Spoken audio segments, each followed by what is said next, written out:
அவனை ஒண்ணுமில்லாம ஆக்கணும். குற்றம் கண்டுபிடிக்கிறாங்க. தேவனை நம்பி தேவனுடைய சமூகத்தில் இருக்கிற தேவனுடைய பிள்ளைகளை அந்த தானியேலை குற்றப்படுத்த ஒண்ணுமில்லாம ஆக்கணும். நம்மளை ஒண்ணுமில்லாம ஆக்கணும்னு நினைக்கிறதா பிசாசுடைய திட்டம். நான் ஒண்ணு மட்டும் சொல்றேன், அங்கே சொல்றேன், பார்வோனுடைய திட்டம் ஒண்ணுமில்லாம போச்சு. அவன் என்ன செஞ்சான்? அங்க போய் ஜனங்க வழி இல்லாம இருக்கான், நம்ம போய் பிடிச்சு அவனை ஒண்ணுமில்லாம ஆக்கிட்டான்னு நினைச்சான். அவன் திட்டம் ஒண்ணுமில்லாம போச்சு. இங்க இவனுடைய திட்டம் ஒண்ணுமில்லாம போச்சு. கொஞ்சம் ஆரம்பத்தில் அவனுக்கு ஜெயிச்சது போல தெரியும். பார்வோன் இஸ்ரவேல் ஜனங்கள் வழி இல்லாமல் திகைத்து நிற்கிறார்கள் என்று சொன்ன உடனே ஏதோ ஒரு மூலையிலே அந்த பார்வோனுக்கு சந்தோஷம் வந்திருக்கும். நாம் போய் பிடிச்சி இவங்களை ஒண்ணுமில்லாம ஆக்கணும் அந்த எண்ணத்துல தானே வந்திருப்பான். அந்த சந்தோஷத்தை தான் வந்திருப்பான். அந்த சந்தோஷத்தை ஒன்றுமில்லாமல் அடியோடு கர்த்தர் அழித்து போட்டார். இங்கே தானியேல் அனுதினமும் ஒரு நாளைக்கு 3 தரம் ஜெபிக்கிற மனிதர் கரெக்டா போய் சொல்றாங்க, திட்டமிட்டு தானியேலே ராஜாவே ஒரு மாதத்துக்கு யாரையும் வணங்கக்கூடாது, ராஜாவை தவிர வேற யாரையும் வணங்கக்கூடாது, எந்த கடவுளையும் வணங்கக்கூடாது. ராஜாவை போய் அப்படியே நைசா பேசி சின்ன பிள்ளை எப்படி இருந்தா சொல்றேன், நைசா போய் ராஜா எங்களுக்கு கடவுள் நீங்க தான்.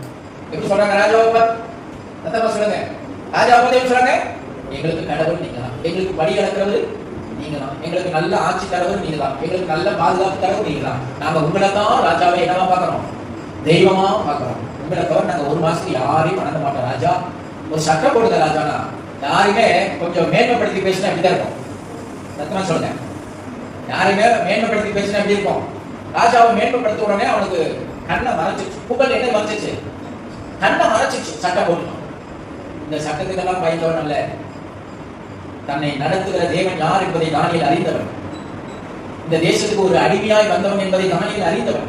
என்னை யார் உயர்த்தினார், என்னை யார் நடத்துகிறார் என்பதை தானியேல் அறிந்தவன்.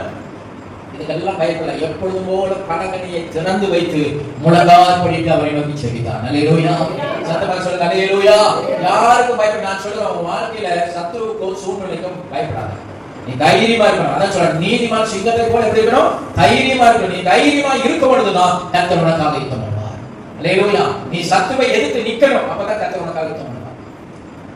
கோலியாத்தை கண்டு பயந்து இருக்கும் பொழுது கர்த்தர் யுத்தம் பண்ண முடியல, கோலியாத்தை எதிர்த்து பொழுதுதான் கர்த்தர் யுத்தம் பண்ணார். அல்லேலூயா. நான் சொல்றேன், சத்துருவோடு யுத்தம் பண்ண பழகு, சத்துருவை எதிர்த்து நின்று பழகு, சத்துருவோடு சமரசமாகிறாதே, சத்துருவோடு இணைந்து போயாதே. சத்துருவா பயப்படாம எதிர்த்து நின்று உலகத்தில் இருக்கிறவனை காட்டிலும் உன்னில் இருக்கிறவர் பெரியவர். அவர் ஒரு நாள் உன்னை கீழே விழுந்து போக உன்னை விட மாட்டார். உன்னை உயர்ந்த கண்மலையில் நிறுத்த அவர் வல்லமை வந்தவர். அல்லேலூயா. சத்தமா சொல்லுங்க அல்லேலூயா.